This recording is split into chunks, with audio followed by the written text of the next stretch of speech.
हिंदुस्तान, भारत, भारतीयता तब स्थापित होगी जब राष्ट्रीय स्वयंसेवक संघ के बहुत सारे प्रचारक ज्योति पुंज की तरह अपने आप को आहूत करेंगे मां भारती के चरणों में, और हम देखेंगे कि देश वैभव के पद पर और अखंडता के पद पर विराजमान हो गया।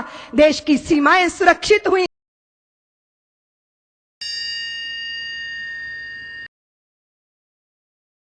दत्ताजी डिडोळकर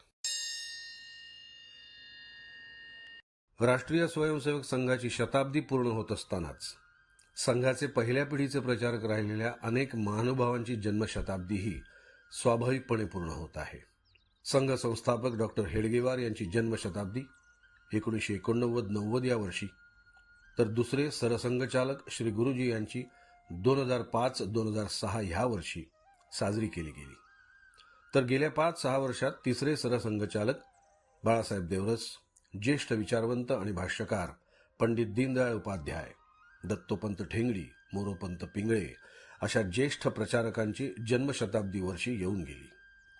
याच मालिकेतील आणि त्याच योग्यतेचे प्रचारक दत्तात्रय देविदासराव अर्थात दत्ताजी डिडोळकर यांची जन्मशताब्दी या वर्षी म्हणजे 2023-2024 या वर्षात साजरी केली जात आहे। हे तर खरेच की अशा प्रचारकांच्या तपस्पूत आणि परिश्रमी कर्तृत्वाच्या खांद्यावरच राष्ट्रीय स्वयंसेवक संघाच्या कामाचा आजचा विशाल विस्तार उभा आहे। मात्र त्या प्रचारकांची स्मारके, पुतळे, शिलालेख लौकिक जीवनाच्या पटलावर उमटले नाहीत। मौन तपस्वी साधक बनकर, हिमगिरी से चुपचाप गले या गीतपंक्तींना सार्थ करीत त्यांनी आपले जीवन व्यतीत केले। दत्ताजी डिडोळकर यांच्यासारखे काही जण तर समाज जीवनाच्या अन्य क्षेत्रात त्याच समर्पित आणि भारतभक्तियुक्त वृत्तीने दीर्घकाळ कर्तबगारी गाजवित राहिले।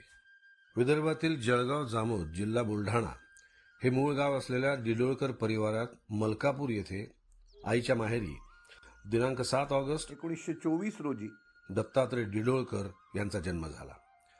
वडील देविदासराव नागपूरच्या कॉटन ट्रेडिंग कंपनीत नोकरी करीत असल्यामुळे सर्व भावंडांचे म्हणजेच 3 भाऊ 1 बहीण शालेय आणि महाविद्यालयीन शिक्षण नागपुरातच झाले। शालेय वयातच सर्व तिन्ही भावांचा संघाच्या शाखेशी नित्य संपर्क सुरू झाला। नागपूरच्या गव्हर्नमेंट सायन्स कॉलेज सध्याची इन्स्टिट्यूट ऑफ सायन्स मधून BSc ऑनर्स ही पदवी त्यांनी 1947 मध्ये प्राप्त केली आणि लगेचच संघ प्रचारक या नात्याने कालिकत येथे रवाना झाले।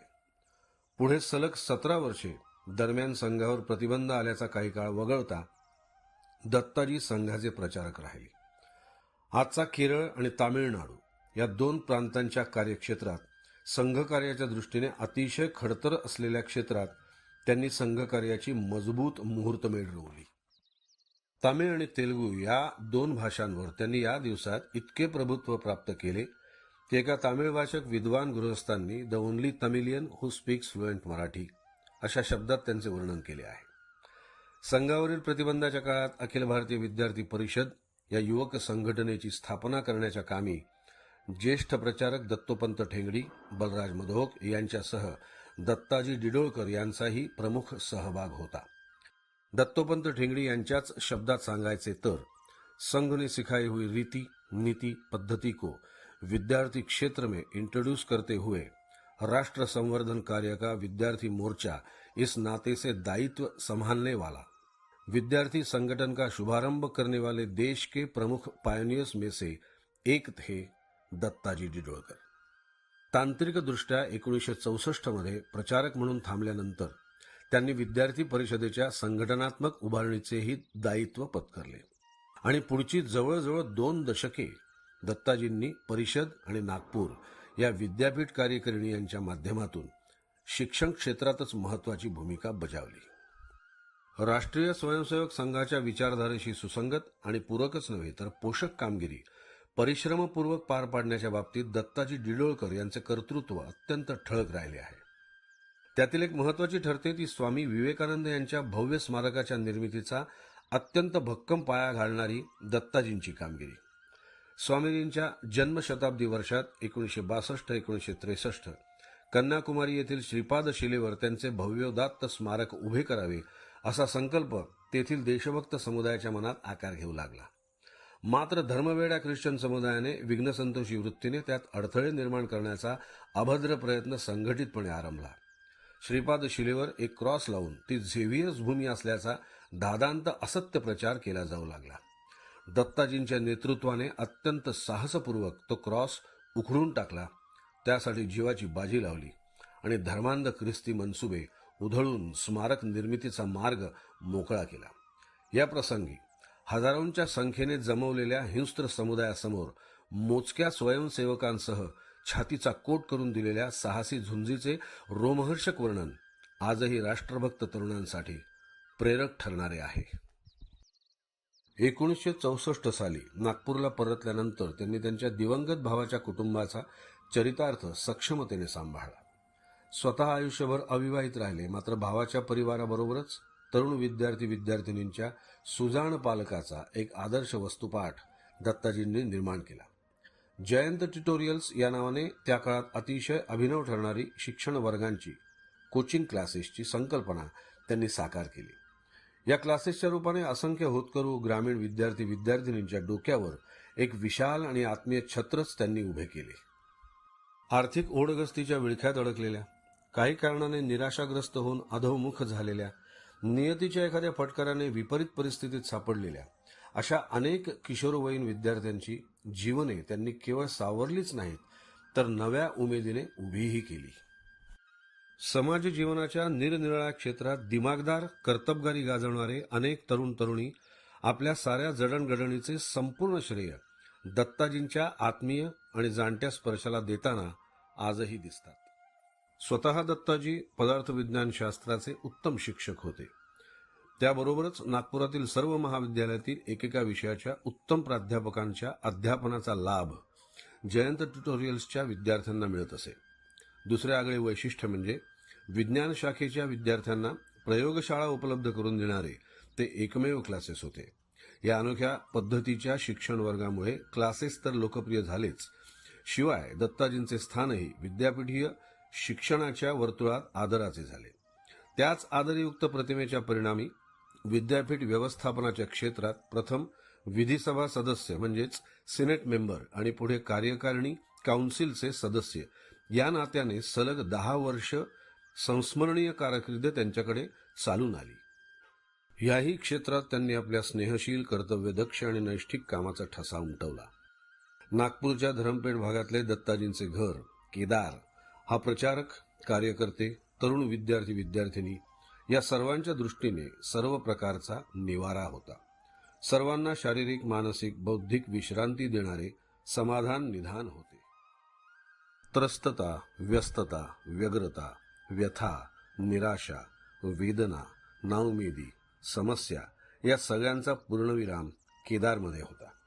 सजग वडीलधारा, दक्ष मार्गदर्शक, आत्मीय सखा, धीरोदात्त नेतृत्व, प्रसन्नतेचा निर्मळ झरा, मनोविकारांचा कुशल शल्यविशारद अशी अनेक रूपे दत्ताजी डिडोळकरांच्या ठायी एकवटली होती असे म्हणणे अतिशयोक्ती ठरणार नाही. सहज हृदयाला स्पर्श करणाऱ्या संवादाची एक विशिष्ट आणि अद्भुत शैली त्यांना लाभली होती.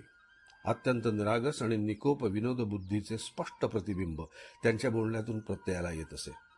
समोरच्या व्यक्तीचे अंतरंग, स्वभाव विशेष, मानसिकता यांचे अतिशय सूक्ष्म आणि अचूक आकलन होण्याची क्षमताही त्यांच्यापाशी होती. वैचारिक निष्ठा, नैतिकता आणि औचित्य यांना जराही धक्का लागून न देता पण कटुताही निर्माण न होता योग्य आणि आवश्यक निर्णय घेण्याचे व्यवहार कौशल्य दत्ताजींच्या ठायी होते. त्यामुळेच विद्यापीठ व्यवस्थापन समितीत त्यांच्याबरोबर असलेल्या सदस्यांमध्ये जवळजवळ सर्वजण वैचारिकदृष्ट्या त्यांच्या विरोधी समुदायातील असूनही त्या सर्वांना निर्णयाच्या बाबतीत आपल्या बरोबर घेण्यात ते यशस्वी होत.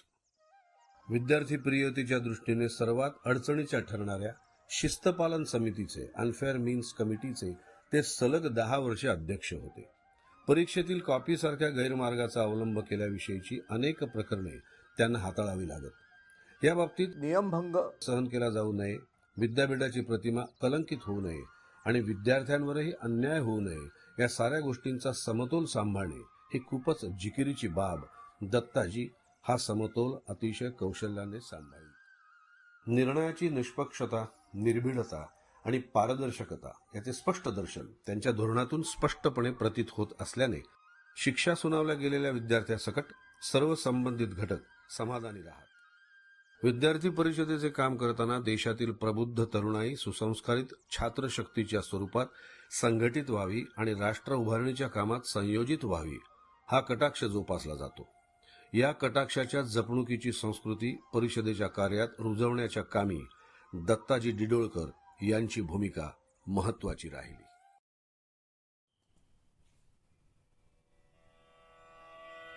राष्ट्राचे संवर्धन हा एक मंत्र हृदयी त्यांच्या.